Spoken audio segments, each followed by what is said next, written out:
soxna si muy soxna Mbène Ndiaye mu jàllaleel ñu discours am bi en arabe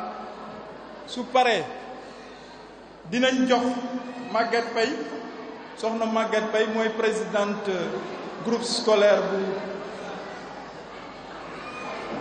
mooy présidente gouvernement scolaire du groupe scolaire social Serigne Saliou waaw Mbène Ndiaye mooy def arabe kon soxna Mbène Ndiaye bismillah bismillahi alhamdulillahi wassalaatu wassalaamu ala rasulillahi wa ala alihi wa sahbihi wa man wala amma ba'du ayyuha as-saadatu was-sayyidaat uhayyikum bi tahiyyatil islamiyya wa hiya assalaamu alaykum wa rahmatullahi wa barakatuhu yasurruni an atanawala al-kalimata amamakum bi talxiisi mawdu'in muhimmin wa huwa ahammiyatu at-tahlimi wa daruriyatu at-tahlim ayyuha al-hudur al-kiram inna at-tahalluma daruriyun fi hayati al-fardi wal-mujtama'i li'annahu la yumkinu tahqiqu al-hadaf as-sami alladhi min ajlihi urzila al-insanu ila hadha al-kawkab al-ardi idafatan illa anna awwala ayatin nazalat min al-qur'ani ta'muru bihi والتحليم أيضا من أكبر الأسباب لتحقيق التقدم الاقتصادي والاجتماعي لأي أمة نظرا لأهميته على المستوى العالمي اليوم وخاصة بناؤه وفقا لإمكانيات والوسائل التحليمية العديدة مثل إنشاء مدارس مزدوجة اللغة واستحمال العوازيب وما إلى ذلك يقول الشاعر هل العلم في الإسلام إلا فريدة وهل أمة سادت بخير التعلم هل العلم في الإسلام إلا فريدة وهل أمة سادت بخير التعلم ولا أنهي كلمتي بدون تذكير الغاية العظمى التي بموجبها أنشئت هذه المؤسسة التحليمية على يد حمد مصطفى فاي وأضيفت إلى اسمها وهو التعاون والتضامن تحت اسم جروب scolaire privé et social مدرسة اجتماعية حرة والمدرسة تسعى بأسرع خطواتها إلى إنجاز ذلك المرمى مثل التكفل تعلم فهد المحتاجين وإرسال المساعدات المادية والمعنوية إلى دور الأيتام وبعد المستشفيات ونحو ذلك مما لا يدعو المجال لذكره هذا وصلى الله على محمد وسلم كل عام وأنتم بخير والسلام عليكم ورحمة الله وبركاته. mu jàllale discours français bi suñ si jógee ñu daal di jox monsieur Amdi Faye sëñ Moustapha Faye moom it mu placer quelques mots suñ si jógee dinañ jox monsieur l'inspecteur le représentant de l'inspecteur de l'IEF de Mbacké muy sëñ Ngom inspecteur Ngom mu placer quelques mots par rapport à l'éducation kon soxna Maguette Faye bismillah. Bismillahir Rahmanir Rahim. Au nom d'Allah, le clément, le miséricordieux. Monsieur le représentant de l'IEF de Mbacké, mesdames et messieurs, les représentants des entités administratives du département de Mbacké et de la commune de Touba, monsieur le président de l'association des élèves, mesdames, messieurs, les membres du personnel, enseignants et d'encadrement, mesdames, messieurs, les parents d'élèves, chers co-disciples, honorables invités, mesdames, messieurs, j'aimerais au préalable saisir l'opportunité qui m'est offerte pour exprimer ma profonde gratitude à l'ensemble des élèves du groupe scolaire privé et social GSPS pour avoir bien voulu porter leur choix sur ma modeste personne. Ce soir constitue pour moi un grand honneur, mais aussi une marque de confiance. Je mesure à sa juste valeur l'ampleur des responsabilités qui m'incombent. Je puis d'ores et déjà vous assurer ma disponibilité à œuvrer ensemble avec nous pour le bon fonctionnement de notre groupe scolaire. Mesdames, messieurs, distingués invités, la cérémonie qui nous réunit ce matin revêt une importance toute particulière dans la vie d'un établissement. En effet, cette année encore, pour la deuxième fois, le GSPS a voulu sacrifier à la tradition afin d'offrir aux élèves non seulement un moment de détente et d'épanouissement, mais également un cadre solennel de rencontres et d'échanges fructueux avec les parents d'élèves, les autorités administratives et coutumières, les partenaires sociaux. En passant par tous les acteurs de l'éducation, j'aimerais également profiter de cette occasion de formuler à des vœux du Khalife général Serigne Mountakha Bassirou Mbacké et tout l'Oumma islamique. Par la même occasion, j'aimerais également profiter de l'occasion pour me réjouir de la présence du président fondateur Amdi Moustapha Faye parmi nous. En répondant avec promptitude à notre invitation, vous nous prouverez encore par ce geste, ô combien symbolique, votre désir de bien vouloir communier avec nous, mais aussi votre disponibilité à œuvrer pour le rayonnement de l'école sénégalaise en général et du GSPS en particulier. Par la même occasion, vous me permettez, honorables invités, de formuler des vœux de bonne santé et de longévité à l'endroit du Khalife général des Mourides, Serigne Mountakha Bassirou Mbacké et de tout l'Oumma islamique. Qu'Allah le Tout-Puissant exauce ses vœux. Amen. Mesdames, Messieurs, les parents d'élèves, sachez que nous sommes très conscients des énormes sacrifices que vous ne cessez de consentir pour nous. Je suis sûre et certaine que votre préoccupation majeure, ce n'est point la dépense quotidienne, mais plutôt la réussite de vos enfants. Sur ce, j'exhorte tous mes camarades élèves ici présents à redoubler d'efforts et surtout à continuer à préserver davantage tout en cultivant la discipline et l'excellence dans le travail. On se disait à ce propos, le plus grand service que les parents peuvent offrir à leurs enfants, c'est l'éducation.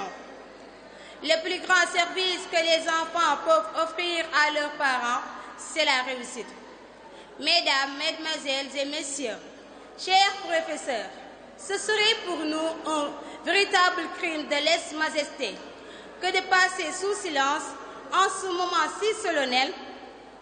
tous les efforts que vous êtes en train de consentir, nuit et jour, matin et soir, dans le seul but de nous donner de la nourriture spirituelle, pour ne pas dire le savoir. Non seulement vous nous enseignez que la réussite se trouve au bout de l'effort, mais également vous éclairez et gouvernez en même temps, non pas vers les sommets de l'excellence. Les excellents résultats obtenus l'année dernière au BFM, avec un taux de réussite de 83,33%, où le premier du centre était un passionnaire de cette école, et ceux de cette année avec un pourcentage de réussite de 92,59%. Nous réconfortons dans notre conviction que vous faites partie des meilleurs professeurs de votre génération. L'homme d'État français au nom de Richelieu disait à sa juste titre: les véritables bâtisseurs de demain sont ceux qui mènent inlassablement la guerre contre l'analphabétisme. Chers professeurs, vous faites partie des grands bâtisseurs de demain. Vous êtes des soldats du savoir, comme le disait si merveilleusement votre collègue Feu Mariama Ba. Les enseignants, ceux du cours maternel, autant que ceux des universités, forment une armée noble. Aux exploits quotidiens. Jamais chantés, jamais décorés, armée toujours en marche, toujours vigilante,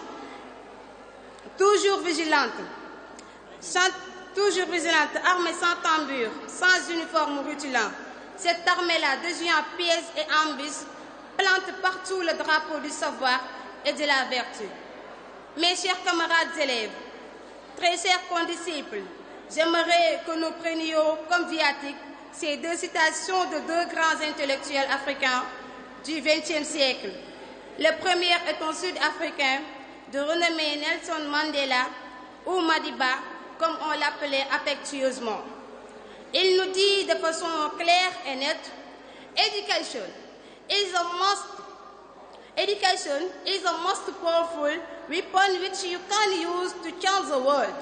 C'est-à-dire, l'éducation est l'arme la plus puissante que vous pouvez utiliser pour changer le monde. Le second est un compatriote, égyptologue et scientifique de génie, cher Anta Diop, qui s'exclame en ces termes: par conséquent, il n'y a qu'un seul salut, c'est la connaissance directe, et aucune paresse ne pourra nous dispenser de cet effort.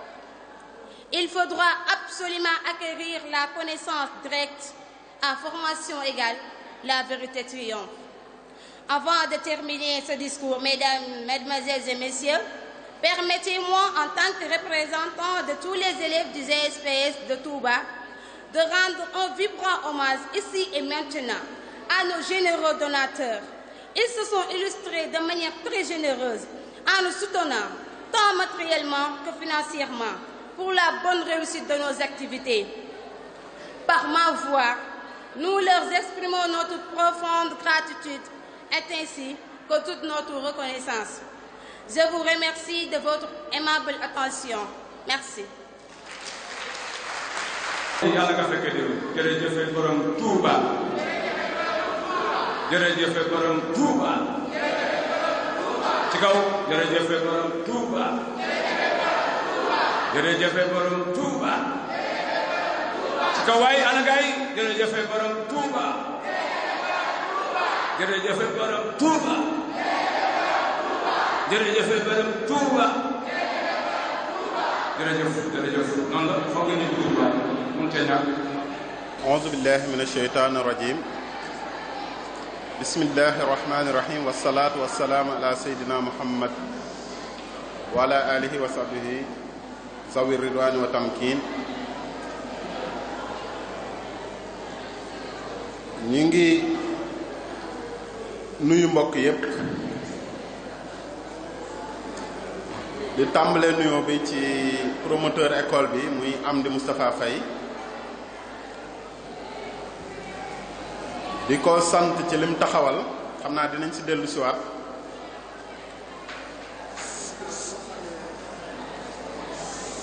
di nuyu mbooleem ñi koy jàppale ci liggéey bi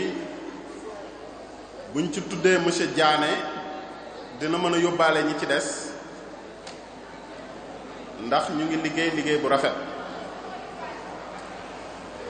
di nuyu mboolem ku fi teew wuy si woote bi di woote xam-xam.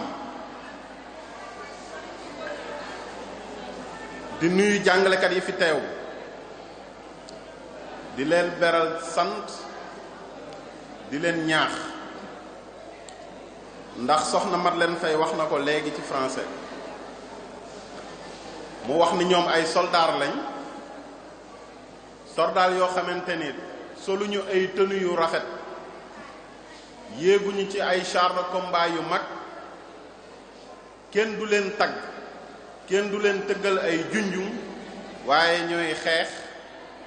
di xuus ci ñax mi di jaar ci tàngaay bi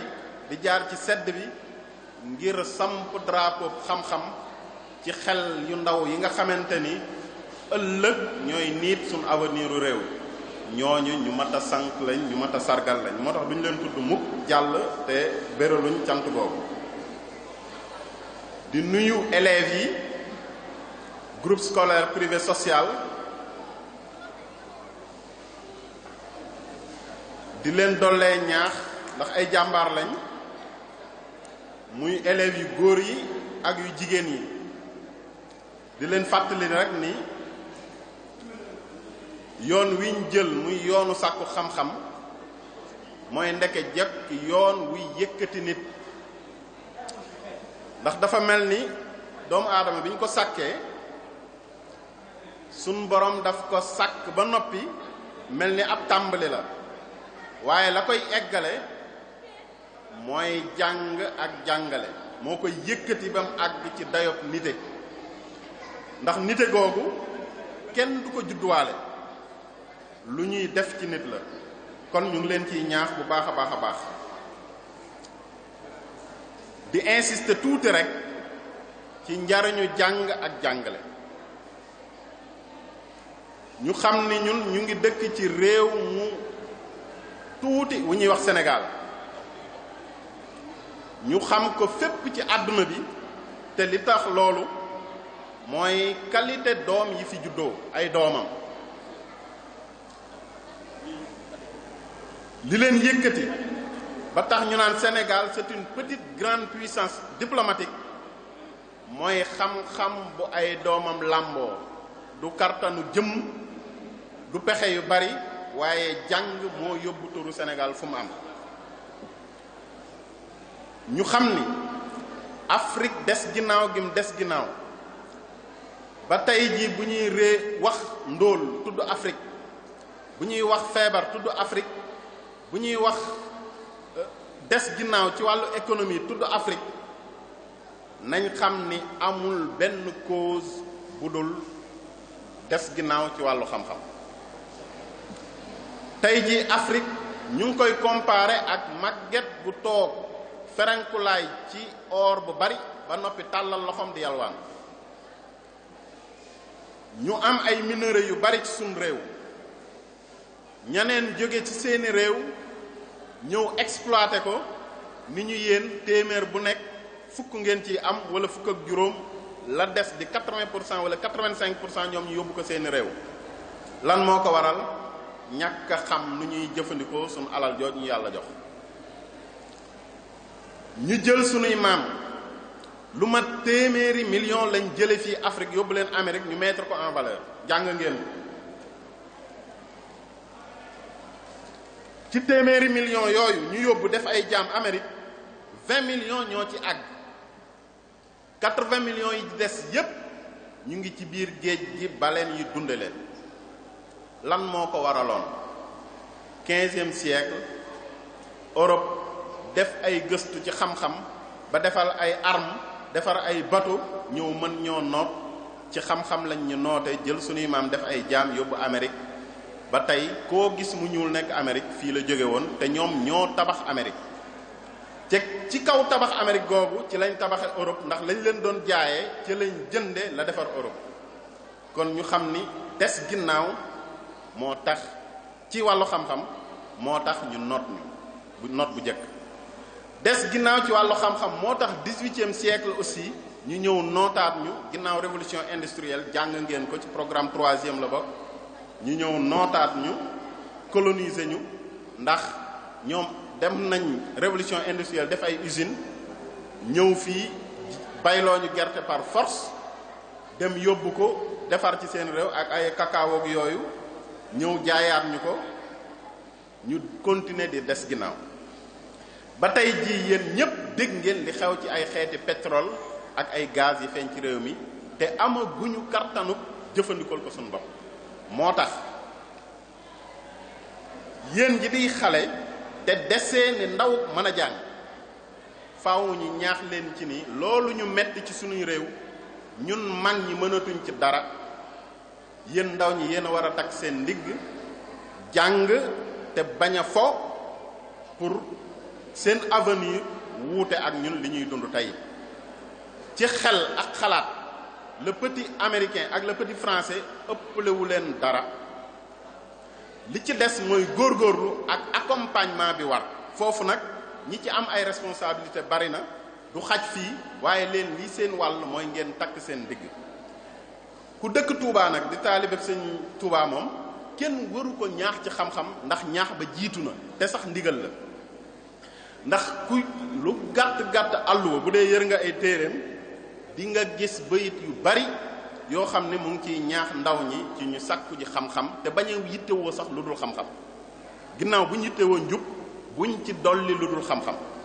kon loolu def leen ko muy seen ngànnaay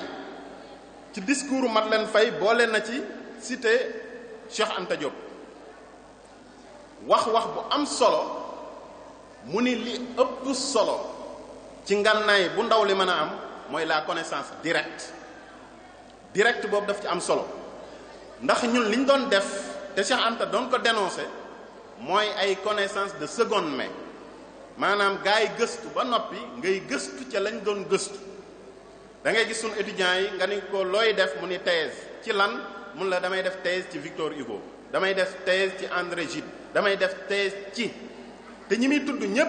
ay tubaab yu xalaatoon la mu ñëw di xalaataat ci seeni xalaat loolu lay tuddee connaissance de seconde main wala nga ñëw sa thèse bi yépp di wax na te ña nga naan wax na ñépp duñ dëkkuñu fi loolu du xam-xam dëgg mooy bi nga xamante ni yaay gëstu ba am sa jumtukaayu bopp demal sa bopp gëstu ba daj xam-xam génne ko fu américain bi waxee nga wax teg ca wet ga fu français bi waxee nga wax teg ca wet ga nga mën a discuter ak ñoom te am ay homme politique yuy traduire connaissance boobu ci ay jëf ba tax Afrique mën a siggi ci sëgg gëm nekk ba duma yi ñu koy duma mën a dañ loolu nag ay mag mënatuñ ko ndax ñun daanaka suñu wàllu wéy na yéen ndaw ñi yéen a desee ni yaakaar jooju ñu koy jëmbataat ci yéen bu baax di sant promoteur bi ndax action bi mu def ci sigle école bi dafa am social ku nekk xam na ni bari nañuy ubbi école te man xam naa ci dara dañoo xool ni école am na xaalis ñu ubbi école am ci ñoo xam ni fañ ubbi école ba buñ xooloon ni boulangerie moo fa gën a dox boulangerie la ñuy ubbi kooku du jariñ jàng ak jàngale mukk ndax xaalis lay wut dundalul xam-xam mais ku nekk xam na ni ki ubbi école bi mënoon na investir ci secteur yu bari bu doon xaalis rek a ko ñor dafa jàpp ni war naa féete Sëñ Tuubaa fenn ci dëkkam bi ak ci ndaw ñi moo tax mu investir ci secteur bi gën a stratégique muy xam-xam kon kooku ñu ngi koy sant di ko encourager di rassurer tam parents d'élèves yi ci école bi ndax école bi man mii sama bopp yàlla dogal na man maa ñëwoon doon def enquête pour autorisation ñu def dossier bu complet ñëw déposer ko inspection ñu dem fa def enquête bi pour jotal ko ministère pour ñu autoriser école bi dox jëm ci reconnaissance loolu nag bu doon kuy laqatu ci abru xam di nuru kuy jàngale pour jël alali nit ñi kon du ñëw inspection ndax inspection moom ku fa ñëw wane sa école rek ça veut dire que amoo loo fay nëbbu ndax bu ñëwee dinañ lañ bët yépp loolu témoignage la boo xamante ni bëggoon naa ko def te liy wane sérieux école bi aussi résultat ci examen yi moo ko feeñal ndax école bu dee daaw mooy premier kii yëm ci BFEM daaw mu am plus de 80% ci BFEM te ñun ñëpp ñu xam résultat BFEM yi ni muy catastrophique au Sénégal kooku école la boo xamante ni mu ngi def luy sérieux ren mu ñëwaat dem bay jege 100% parce que plus de 90% loolu c'est une performance boo xamante ni war nañ ko saluer war nañ ko encourager aussi di jeexal rek ci wax leen ni képp ku am xel ci jamono ji di xalaat am nga tiitaange am nga njàqare xol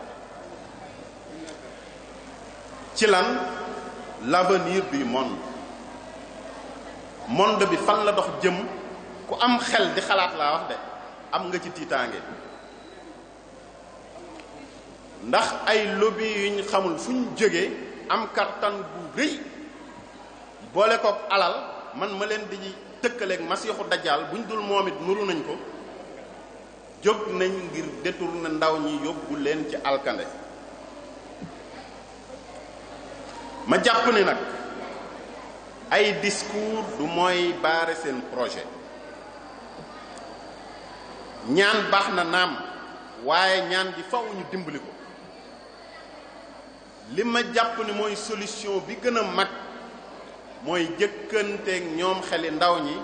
te jàngal leen xam-xam bu am njariñ moo tax initiative yu mel nii parents yépp war nañ ci jàpp te képp koo xamante ne am nga doom mu war a jàng nga bañ ko jàngal mooy ni ndono li nga xamante ni adduna bi am nañ ko ci wàllu xam-xam ndax xale bu juddoo rek fekk na ci xam-xam ci àdduna loo xam ni da caa am cër am ca droit boo ko dugalul école xañ nga ko ndonoom wàllam ci ndono loolu mooy ni ëllëg ku ñuy jiite la ba faw kuy toog ci suuf ñuy toog ci kaw lay doon ba faw kuy déglu nit ñi ñu koy wax muy jëfe lay doon ba faw loolu nag ku ko def sa doom tooñ nga ko te monde bi rendez-vous donné ak recevoir la kenn mënta bañ a dem ci rendez-vous boobu muy bato boo xamante ni ku dugg mu yóbbaale la ku duggul mu diri la kon nañ waajal sunuy ndaw ñu dugg te bu ñuy dugg ñu am lu ñu yóbbaale ba ku leen jox fekk ñu fees dell ba loo ca def mu tuuru loolu nag jàng ak jàngale rek moo ko man maa ngi wàcce sama kàddu foofu di nuyu bu baax kilifa yi fi teew di leen sant wasalaamaaleykum wa rahmatullahi taala wa barakatu donc bu ko defee dañuy jox Serigne Cheikh Abdou Mbacké mu ñëw defal ñu synthèse parce que dafa naroon a def benn conférence ci thème le rôle de l'école dans la société jàpp naa ne comme fi mu toll nii temps bi daf ñoo njat ba lii duuf ci nag wi lépp xajul ci cin bi xam naa kon Serigne Abdou bu ñëwee day daal di daf ñuy saraal rek li nga xam ne nii maanaam daanaka moom lañ fi wax lépp ci wàllu éducation ak am solo kon sëñ Abdou bismillah a'udhu billahi bismillah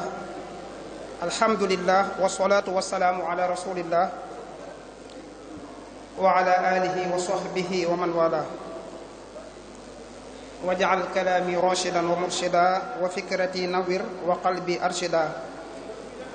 saddid lisani nawwir janani soffi amani wa zid bara'i mbokk jullit yi fi teew yépp ñu ngi leen di nuyu kenn ku nekk ci turam bi ak santam ci nuyób lislaam bi assalaamu aleykum wa rahmatullahi wa barakatuhu di jiital ci nuyób bi kilifa yi nga xam ne ñoo fi teew ñépp di nuyu mboolem ñi nga xam ne ñoo seq muassasa taalimiya bi nga xam ne mooy groupe scolaire privé et social bi nga xam ne mi ngi sottee ci loxol Amdi Moustapha Faye di ndokkeel mboolem ñi aju ci muassasa bi tàmbalee ci promoteur bi muy Amdi Moustapha Faye ak personnel bi yépp muy personnel pédagogique bi jàngalekat yi ak élèves yi ci résultat bu am solo bi nga xam ne yokkute bu am solo la suñ ko comparé ak li ñu amoon daaw loolu nag ñu ngi ciy jaajëfal professeurs yi di ci jaajëfal élèves yi waaye di ci jaajëfal parents d'élèves yi ndax li ñuy faral di wax jàng ak jàngale day mbir moo xam ne ngir mu réussite ñett ñoo ko seq fokk kenn ku nekk day joxe effort bu baax a baax mooy tax résultat bi di doon luy wane lu am solo ñett ñooñu ki ci jiitu mooy kiy jàngale ndax ab jàngalekat su amut jàng du am wala résultat du mën a am ginnaaw bi kiy jàng ab jàngalekat bu taxawee di jàngale te gisul ku mu jàngal itam du sotti ñetteel ba mooy kiy jàngaleelu muy parent d'élève bi kon ñoom ñett ñëpp kenn ku nekk jàpp na bu dëgër bàyyiwut loxoom ba yàlla def résultat yu am solo yi te am nañ yaakaar ne day jëm kanam ba bu déwénee dinañ def résultat bu kawe fuuf di ñu def insha allah li ñu bëggoon a wax al mufattish muy inspecteur Ngom dafa wax lépp li ëpp solo ci li ñu waroon wax daf ko wax muy ndax li ñu waxoon ne nañ ci soññee mooy njariñul xam-xam ak école place bi mu am ci société bi muy njariñ li mu am kon du ñu guddal dañuy tënk lu gàtt a gàtt ni ko Jibril waxee dañuy rek tënkaat li nga xam ne moo jëm ci wàllu éducation te mu jaar fi lépp fi ñuy gën a jëmale suñu kàddu donte liñ waajaloon ëpp na loolu mooy soññ xale yi ci ñu bàyyi xel bu baax a baax waar wi nga xam ne ci la ñu nekk muy diggante jàng ak jàngale ak li leen di xaar ci seen kanam ñu gën a takku te xam ne li inspecteur tëjee muy àdduna bi fi mu toll kenn ku nekk booy seetaan télévision yi di xool actualité yi fi mu toll da ngay tiit xam ne àdduna ji mi ngi jëm ci guuta goo xam ne lenn rek moo ko mën a saafara ci suñu ndawi réew mooy jàng te doon xam-xam bu am njariñ moom mu junj ne Serigne Touba soññee na ci bu baax a baax mboolem ñu aju ci moom ak ñi ajuwul ci moom bay di Serigne Touba soññee ci xam-xam mu jëm ci ndaw ñi kenn xamul dayoo ba kenn mënu koo takk la koy firndeel rek mooy téere bi nga xam ne moom la ñuy tàmbalee jàng xam-xam képp kuy ndaw muy tasawudu sixaar sëriñ bi loolu la ko ubbilee la ma ko ubbee mooy yéen ndaw ñépp te téere boobu la def ne moom la jagleel ndaw ñi li mu ko ubbee mooy yéen ndaw ñépp maa ngi leen di digal ngeen soxlawoo jub ak xam-xam ñaar yooyu la wax xam-xam ak jub nga xam ne loolu rek daanaka doyoon na téere bi mënoon na ko tënk mu ñuy waxaat nañu xam-xam mënut a ñàkk ci ndaw ndax xam-xam day mel ne lampe boo xam ne mooy niital xelu nit mooy niital nit xelam ba mu xam fi muy teg tànkam xam fi muy jaar xam li koy jariñ àdduna ak alaxira mu mën caa jaar mooy al ilmu yajlul ama an qalbi saahibihi kama yujalli sawada zulmatil xabaru loolu wane na ne sëriñ bi ku fonkoon xam-xam la te ku ko tegoon itam fu kawe kawe la li may tënkaat nag te jëmale ko ci li ñu junjoon ne nañ ko waxtaane mooy place école ci société bi kon nañu cité ay points yu néew yoo xam ne day wane solo si nga xam ne xam-xam am na ko ak école ci société bi suñ noppee junj tuuti ci wàllu solo si nga xam ne njàngum jigéen am na ko te leen moo tax ma cité njàngum jigéen bëgg cee wax sabab bi tax dina ko wax su ma ci àggee mooy njàngum jigéen niñ ci war a gën a bàyyi waat xel ndax fi jamono tollu surtout daal di tënkee rek école ci boppam njariñ yi muy def ci nit ki te tëjee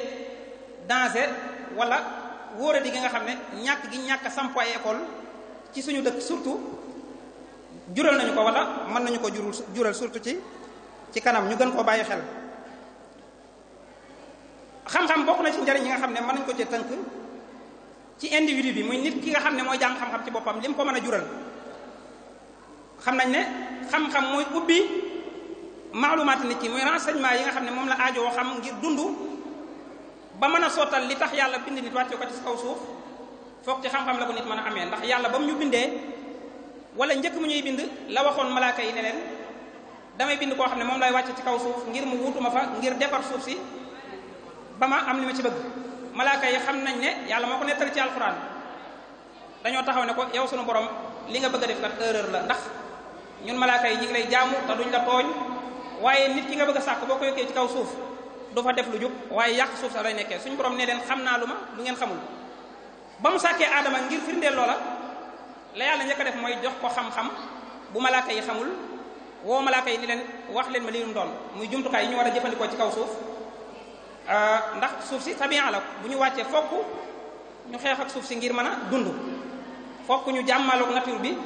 ngir lekk ngir naan ngir solu ngir faju mboolem jumtukaay yooyu mënut a ñàkk ngir jàmmaloog nature bi sunu borom bi mu ko laaju malaaka yi xamuñu ko daf koo laaj aadama ne ko xamal leen ko aadama xamal leen ko benn par benn malaaka yi daal di reconnaître xamal ne ko yàlla kat li nga xam ñun xamuñu ko kon ba ca njëkk mooy day yaatal maalumaati nit ki ba ca topp mooy xam-xam day jox nit ki gëdd ak wàccuwaay ak respect boo xam ne du bokk ak ki nga xam ne amul xam-xam suñu benee ci alxuraan rek suñu borom moo ko waxal boppam ne ñi xam ak ñi xamul mënuñoo yam yàlla moo ko njëkk sa leeral loolu itam réalité daal koy feddali mooy li ñuy dund xam ne ku ne xam na ne ki xam ak ki xamul mënuñoo yam ci genn anam yàlla waxaat ne ñi xam ñoo ëpp daraja ñi xamut yarfa illahu alladina amanu minkum walladina utul ilma darajatin bokk na ci xam-xam rawatina ci xam-xam yu wees yi muy xam-xamu njàngum école ak yu ci aju ci jamono ji ci la nit ki mën a sukkandiku ngir mën a am wadifa muy fonction yoo xam ne dana ko fàggul lu mën di dundee ci àddunaam maanaam métier moo xam ne dana ko dimbale ba mu mën a dund mën a yor ak njabootam ci lu lew ndax xam nañ ne fii jamono toll ñaar yi rek moo fi nekk mooy liggéeyu doole ak liggéeyu xam-xam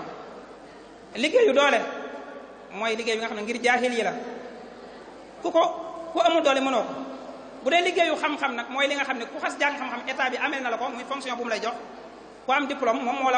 moom état bi moo la ko amel loolu ci xam-xam rek nga ko mën a amee ndax fi mu ne nii soxla nañ bu baax a baax professeur yoo xam ne ñooy jàngal nit ñi ak di yee seen wax yu bu baax a baax ñu xam di leen di xaar ci seen avenir ak xam itam li nga xam ne défi yi nga xam ne moo nekk ci àdduna te lépp ñu war ko relever ngir dund ngir defar société boo xam ne bu mat lay doon foog soxla nañ professeur yu matee noonu te ñu ngi ko mën a amee ci xam-xam soxla nañ ay docteurs yuy faj surtout si suñu dëkk bii dinaa ci ñëw léegi xam-xam itam ci nga mën a amee personnage maanaam tabax personnalité boo xam ne mboolem li société bi di xaar ci nit ngir mu mat ngir mën a boole société bi ci société yi avancé yi ci réew yi gën a am avancement loolu ci xam-xam lañ ko mën a amee lañu mën a amee personnalité yu mel noonu dañu tënk rek ba ci topp mooy su boroom xam-xam yi dolli ko ci la jafe-jafe yu bari ci àdduna di gën a wàññi ko jafe-jafe yu bari yu ñuy dund ci àdduna ñàkk boroomi xam-xam la wala ñàkk a jàngal ndaw ñi rawatina ci jamono ji buñ génnee buñ xoolee danañ gis ñu baree bari ñoo xam ne ay agresseur la ñu doon wala ni ñu tuddee góor jigéen wala xale yu ndaw yoo xam ne dañ leen di yóbbu ci mbedd mi di leen yalwaanloo wala ñoo xam ne dañ leen di dawalloo ay saret wala yu ci aju waxuma donga daara yi nag ñi ñuy yalwaan loolu ci exploité leen te jànguñu defuñu dara ñoo ma tax di wax loolu lépp ñàkk a jàng moo koy waral ndax li ma junjoon léegi yàlla bi mu bindee doomu aadama wàcce ko ci nature bi dafa am yu mu ko booleel yoo xam ne da koy aajowoo force mu am ko mooy force mu lekk force mu naan force mu dund force mu faju te yooyu yépp ay moyen la laaj ma wax ne ñaar moo fi am mooy nga jàng am wasifa boo mën di sukkandiku muy fonction boo xam ne moo lay may li ngay dundee wala nga ñàkk a jàng boo jàngut liggéeyu doole moo fa sës te boo amul liggéeyu doole surtout jigéen ñi la fa sës mooy nga dugg ci sàcc wala liggéey yu bon yoo xam ne mën naa yàq sa sharaf te bu boobaa alal rek nga ci wut fi ñu tëjee kon mooy tënk njariñ yi nga xam ne jëmmi école ci boppam da koy amal nit ki nga xam ne moo ci sukk moo ci nekk di ci jàngee mu jëmmi école ci boppam rek bariwut ba ca njëkk njariñ yi nga xam ne école bi dana ko jàngal xale bi wala étudiant yi mooy da koy jàngal sukkandiku ci organisation maanaam tàmm organisation ci boppam ndax xam nañ école ni muy doxee boo demee ni ñuy organiser heure yi ñuy jàng heure yi ñuy dugg heure yi ñuy génn heure yi nga xam ne matière bu nekk heure yañ koy am yooyu yëpp xale bu ci sukkandiku di ci sukkandiku bu yàggee day tàmbu nos ak dundam ba nga xam ne bu génnee ci école bi lu muy defete ci àddunaam daf koy nos te xam nañ ne kuy dund noonu rek te doo nos say jëf ak sab liggéey mën ngaa joxe ay effort yu bëri ñàkk temps bu bëri te la ngay réaliser lu tuuti lay doon waaye la ngay liggéey lu mu tuuti tuuti boo ko tegee ci organisation sa effort mën naa tuuti temps bi nga koy joxe mën naa tuuti waaye mën ngaa réaliser lu am solo kon école bokk na ci li muy jariñ nit ki muy jàngal ko organisation ci wàllu dundam bokk na ci li muy jariñ nit ki itam li ma waxoon léegi aajo nañ ay professeur aajo nañ ay docteur aajo nañ ay mboolem secteur yi nga xam ne nit ñi mënuñ koo ñàkk ngir dund aajo nañ ñu leen fa taxawal te loolu yëpp ci école lañ leen mën a former ñi nga xam ne ñooy taxaw fànn googu bokk na ci njariñu école mooy day dimbale élèves yi ci ñuy faggu wala ñuy fag expérience yu xew yëpp mboolem xam-xam yu bees yi nga xam ne day rot te professeur benn bu nekk matière ba nga yor yaa ngi cay gës la nga xam ne moo cay mujj wàcc wala la cay bees di ko jox élèves yi day tax ñuy ànd ak jamono di xam fi jamono toll rawatina jamono bi nga xam ne ci monde technologie la ñu toll loolu école rek moo ko mën a jariñ nit ki bokk na ci li muy jëmbat ci nit ñi mooy yamale da leen jàngal yamale wane ne ñëpp ñoo yam ñëpp ñu juddoo ci aadama ñoo yam ndax école ngay dem fekk ñëpp ñu yamale leen ci wàllu solin ci wàllu jox xam-xam ci wàllu lépp boole ñëpp solal leen ay bulus yoo xam ne la ñuy ragal mooy ëppalante ci wàllu am du ca feeñ ci wàllu colin loolu la ci feeñ concentration yi ngir ñu bañ koo seetlu ci école mooy tax ñu leen di yemale ci colin di leen yemale ci toogin di leen yemale ci lépp ba nga xam ne ci loolu ci la ñuy jàngale xam ne nit ñi ñëpp ñoo yem bokk na ci li muy jariñ itam mooy mën naa tabax maas goo xam ne ñoo ñuy wattal mboolem patrimoine yi nga xam ne moom la fi maam yi bàyyi woon te mu am solo lool xam naa du xaj may dugg ci li ma bëggoon a wax ci wàllu njàngum jigéen waaye la ma cay tënk rek te tëjee ko mooy jigéen ñi itam nañu bàyyi xel bu baax a baax ci ne njàngum jigéen ñàkkul solo comme niñ ko jàppee fii li taxoon ma beral ci ab pàcc sax mooy ñun ñiy jàngale dañuy seetlu bu baax a baax ci ne jigéen ñi ñuy yor ci école yi dana ci néew lool nga am ci ñu jàmbaare ñoo xam ne danañ topp cycle bi jàng ko ba mu jeex banañ ci njàng mu kawe mi mooy enseignement supérieur bi loolu dana ci jafe lool soo amee téeméeri jigéen daanaka juróom-benn fukk ya wala juróom-ñaar fukk yëpp bala ñoo àgg ci enseignement supérieur dañuy dagg seenum njàng te lañ koy daggee lu ñàkk solo la benn mën naa nekk damay jàppale sama yaay ci kër gi wala ñu dugal la ci sëy wala yu mel noonu te leneen nga gis ci koo xam ne ku am avenir lay doon ñu dagal ko njàngam ci lu mel noonu ak gëm-gëm bu ñu am ne njàngum jigéen amul solo te loolu wute nag Sëñ Tuubaa gis-gis bi mu amoon Sëñ Tuubaa wute nag gis-gis bi mu amoon ndax xam nañ xisa boobu nga xam ne suma juumut Alaaji Mbàkke nettali na ko ci téereem bi ki ñëwoon siraar si Sëriñ Tuubaa ba sëñ bi di wax ak moom ba di ko laaj doomam jum fa tuddi woon sa doom sàngam anamu xanaa fi mu ne de war naa dëgër sëriñ bi laaj ko loolu taalibe bi ko ziyaar si ne ko waaw fi mu ne nii de bu doon góor a mata dal jàng sëriñ bi ne ko ba muy jigéen nag waa ji ne teg mu ne ko ñoo yem rek kon loolu luy wane ne la sëriñ bi moom amutoon gëm-gëm boobu ci ne njàngum jigéen amul solo waaye am na solo lii gën a wane ne njàngum jigéen am na solo mooy jigéen li ay waykatu arab ba waxoon ne benn jigéen boo ko defaree daa mel ne ab société nga defar ndax ñiy jaar ci moom ci ay doom yépp yar bi njëkk moo koy def ci ñoom te bu fekkutoon nga waajal ko ba mu am xam-xam ak jikko yu baax la muy jëmbat ci ay doomam mooy ñàkk confiance ci seen bopp ak ñàkk jàng yaay yu bari bu ñu déggee ñuy ñàkk encouragé seen doom ci jàng ñëwal sëy wala sa doom sa morom sàngam sëy na borom këram defal na ko lii ak laa wala sa doom doomi diw ja dem na Italie wala mi ngi liggéey am na nangam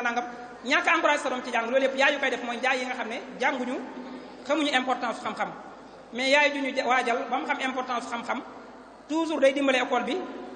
ca la école bay def ci doom ji ci xam-xam ak jikko bu ñëwee da koy gën a jëmbat da koy gën a soññi ci mu gën a jàpp am jàngam waaye du ko jëmale ginnaaw kon nañu bàyyi xel loolu bu baax a baax li ñu bëggoon a wax yaatu na lool waaye waxtu wi duñu ko may ndax kilifa yi toogaay bi yàgg na te tamit programme bi xam nañ mu xawee gudd kon ñu ngi wàcce foofu suñu kàddu di jéggul bu baax a baax ñàkk leer gi wasalaamu aleykum wa rahmatullahi wa barakatuhu wax ji am na solo am na maanaa lool xaj na temps bee ñu ñett rek waxtu wee ñu ñett rek mais am na solo trop kon dañuy bàyyi Sëriñ Amdi Faye rek mu sant gërëm ñu daal di joxe cadeau yi. asalaamaaleykum mbooloo mi ñu leen di nuyu yéen ñëpp góor ak jigéen mag ak ndaw di leen sant bu amul fu mu yem. ñu ngi sant kilifa yi nekk sama gannaaw ak ñi nga xam ne daanaka teewe nañ fi xam naa darul gudd nag sant bu amul fu mu yem moom yaakaar naa mooy lu amul fu mu yem maa ngi leen di sant yéen ñëpp yéen ñi fi ñëw woote xañ na mën na yomb waaye ñu la wuy si lu jafe la te tey jii jàpp naa ne te du benn yoon du ñaari yoon saa yu nu woote muy fii muy fu mënti doon yaakaar naa ne toujours ñu ngi gis ñi nga xam ne tey xañ na suñuy yëngu maanaam yitteel na leen ñu ngi ñëw di ñu nemmeeku si di xool tamit li ñu tax a jóg. njëlbeenu école bi dañ koy sanc lu ñu njëkk a wax mooy liggéeyal Sëñ Tuubaa te yaakaar naa tey jii muy élèves yi muy staff bi ba ci ñi nga xam ne ñu ngi ñuy wuy si ñëpp daanaka xam naa soxna yi bu ngeen nu mënee may tuuti rek ñu déglu tuuti rek ndax daanaka jeex na soxna yi bu ngeen nu mënee may tuuti rek ndax daanaka jeex na waaw may wax encore ngërëm gu mu amul ab daanaka liñ fa doon wax yëpp inspecteur Ngom wax na ko ak sëñ Abdou Mbacké duñ def lu dul sant leen di leen wax ne leen lañu ci jublu woon rek mooy ñetti at yu mujj yi mooy social maanaam jël sunu loxo dugal ko ci mbiru social liggéeyal Sëñ Tuubaa am nay jamono nag muy njëlbeen gi metti woon na xañ ne ñàkk ngëm-ngëm nit ñi nga xam ne peut-être xalaatu woon ne école bi dina agsi ba fii bi mooy ñetteelu at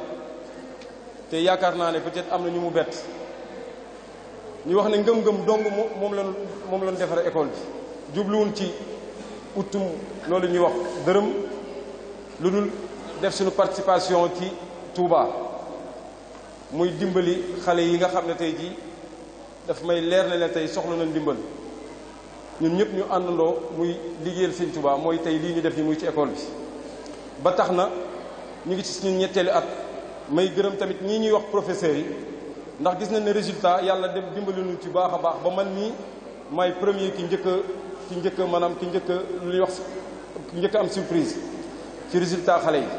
muy diggante daaw ak ren bi nga xam ne dem nañ composition donc tey aw ma lu ma leen mënul ñaanal lu dul yàlla na fi sax te franchement gis naa ne dëgg rek mooy dëgg parce que xañ na bi ñuy commencé ñu bari jàppoon nañ ne xañ na dañ ci jublu loolu ñuy wax effort yi maanaam tur lañ ci soxla woon wala leneen ba lii may wax nii sax daf ma diis ndax yaakaar naa bi école bi ubbee ba léegi maa ngi doog a taxaw ci micro di wax donc ma leen di sant bu baax yéen ñi ñëw ñëpp daanaka li ñu tax a jóg mooy daanaka dañuy fermer tëj kii bi ndax guddi na timis mu ngi waaj a jot jox lii nga xam ne mooy prime xale yi ñi nga xam ne tey jii mooy ñenn ñi nga xam ne tey jii macha allah dañ leen di primer bu ko defee ñu ñaanalante di ñaan yàlla encore incha allahu rabbi déwén ñu fekkoon jàmm ak salaam tal maa ngi sant ñëpp na xam naa ku lim juum dama mënul lim waaye tey ñi sama gannaaw ñëpp maa ngi leen di sant ndax yàgg nañ leen fi gis maa ngi leen di sant bu baax di ñaan yàlla na suñu borom suturaal te ñu lax ngërëmal Sëñ Tuubaa. Ndeye Mati Seck 6e, Mor Gueye 5e, Mame Diarra Sarr 4e, Mame Diarra Seck 3e, Astou Thiam seconde, Mbène Ndiaye 6e, Ibrahima Faye 6e, Mame Faty Ndiaye 6e, Mame Faty Bousso 6e,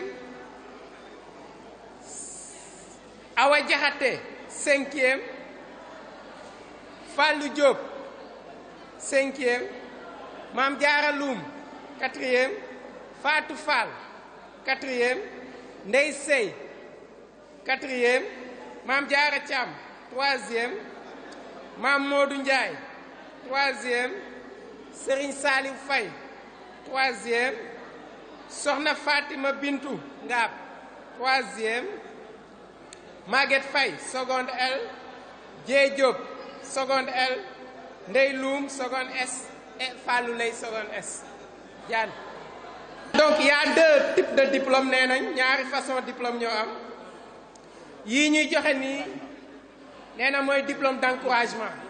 maanaam mooy élèves yi nga xam ne ci seen comportement ak seen discipline ràññee nañ leen ci école bi waaw. Donc il y a Ndeye Mati, qui est Ndeye Mati, levez la main. Ndeye Mati Seck ñëwal. Voilà, donc Ndeye Mati est là, 6e. Donc c'est des élèves disciplinés et travailleurs aussi. Donc c'est des diplômes d'encouragement. Mor Gueye. Mor n'est pas là. OK. Donc Mame Diarra Sarr, 4e.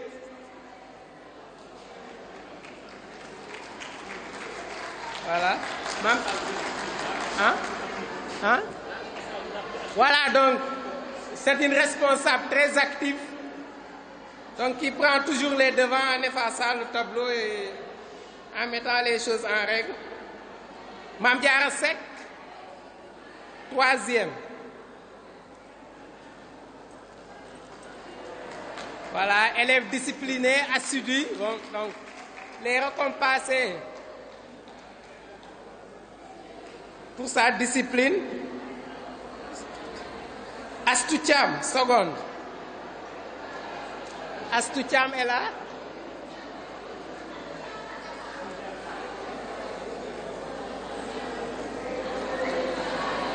Astou Thiam, est-ce qu'il... Donc elle est absente. C'est bon. Sëñ Maam Mor Mbacke mën na jege si pour jox ñi ci des seen récompense. Donc il s'agit de Mbène Ndiaye. Donc c'est des diplômes d'honneur. Donc c'est des élèves qui ont eu tableau d'honneur comme résultat. Donc Mbène Ndiaye.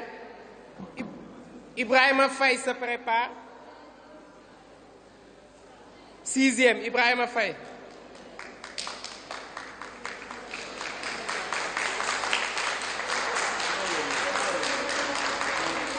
Donc Mame Fati Ndiaye s'approche. Mame Fati, 6e. Mame Fati Bousso, 6e. Elle est partie. Voilà, donc. Dafa ñibbi. Ok, donc Mame Fati n'est pas là. Donc. Say Diop.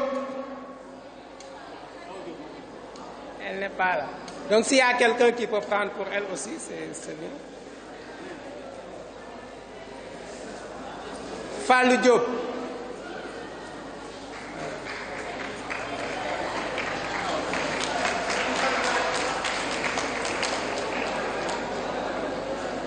Voilà, kon ñi ci des Serigne Galas El Hadj Bara moo leen di jox seen prix. Il s'agit de Fatou Fall, 4e. Ndeye Sey, 4e. Et de Mame Diarra Loum, il paraît elle est absente. Hein? Donc il y a Fatou Fall et Ndeye Sey. Fatou Fall.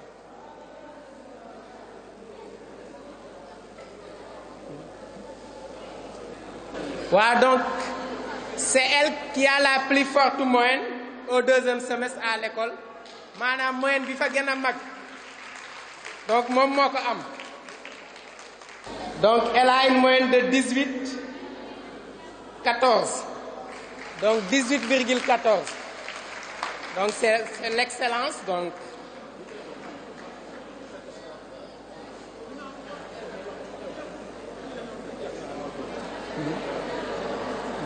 voilà. Donc Awa Diakhaté et Fallou Diop. Awa Diakhaté. Fallou Diop.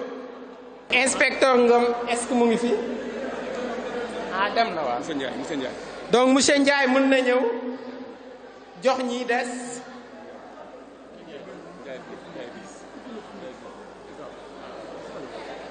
donc joxal ñu Awa Diakhaté ak Fallou Diop. Voilà monsieur Ndiaye c'est un professeur de français. mooy jox Awa ak Fallou seen diplôme d'honneur. Elle est la première de sa classe donc en 5e. Voilà. Et Fallou. Donc Fallou il est le 2e.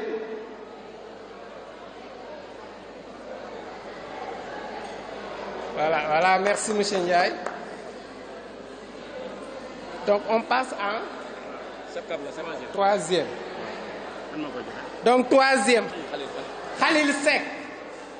na jege si joxal ñu élève 3e yi seen diplôme. Il s'agit de Mame Diarra Thiam, Mame Modou Ndiaye, Serigne Saliou Faye et Sokhna Fatimatou Bintou Ngam.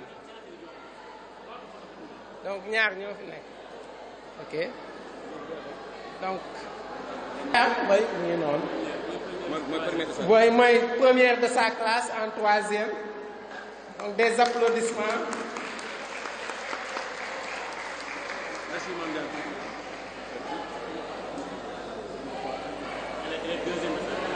Donc Sokhna Bintou elle est 2e de sa classe en 3e. Elle a aussi réussi au BFM donc c'est normal. Donc seconde.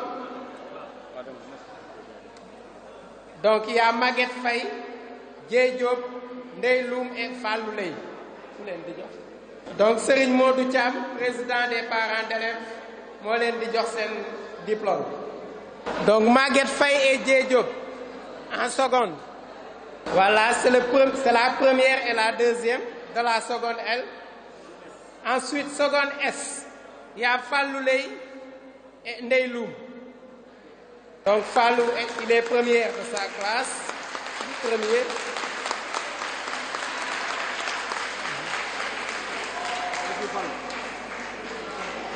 Voilà, donc il était premier du centre au BFM l'année passée. Donc il confirme encore. Donc Ndeye aussi, elle est seconde. Donc voilà les différentes récompenses. Voilà, donc voilà. Donc on ne peut pas donner à tout le monde, c'est sûr. Mais tout le monde mériterait d'être récompensé. Donc li des rek mooy déwén ku ci ne nga gën a góorgóorlu boo defee benn nga yokk ci ñaar ñi am prix aussi ngeen continuer ci cette lancée bañ a wàcce seen loxo ñi nga xam ne amuñu bu déwénee incha allah ngeen góorgóorlu ngir yéen ñëpp ngeen am ay prix parce qu'il suffit nga am moyen d'encouragement wala table d'honneur ñu jox la donc yéen ñëpp mun ngeen ci bokk ngeen gën a góorgóorlu te xam ne seul le travail paie comme niñ ko waxee sànq donc amul ay naxaate donc ñefe la rek seeni morom lañ donc yéen it am ngeen mën-mën bi am ngeen fula bi donc bu déwénee incha allah rek ngeen def pas-pas ak yite ngir ngeen mën a bokk ci récompense. Allez, merci bien. Voilà jërëjëf kon élèves yi nga xam ne am nañ ay prix ñi ngi leen di remercier di leen féliciter ñi nga xam ne amuñ ñi ngi leen di ñaanal bu déwénee ñu bokk ci ñi ñuy jox léegi waa SEPCAP école élémentaire SEPCAP mooy école élémentaire bi ñi ngi leen di wax ne le 1er août ñoom la ñuy def fête fii ci mbaaru Daaru Khoudoss de 8h ba timis sant Serigne Touba lañ ko tuddee dara jaal na nañ ko maam Cheikh Ibrahima Fall invité nañ ñëpp képp koo xam ne ñëwoon na fi tey invité nañ la ci bis boobu sëñ Mara Seck dina fi jàng ak sëñ Elimane Touré ak sëñ Cheikhouna Mbaj jërëjëf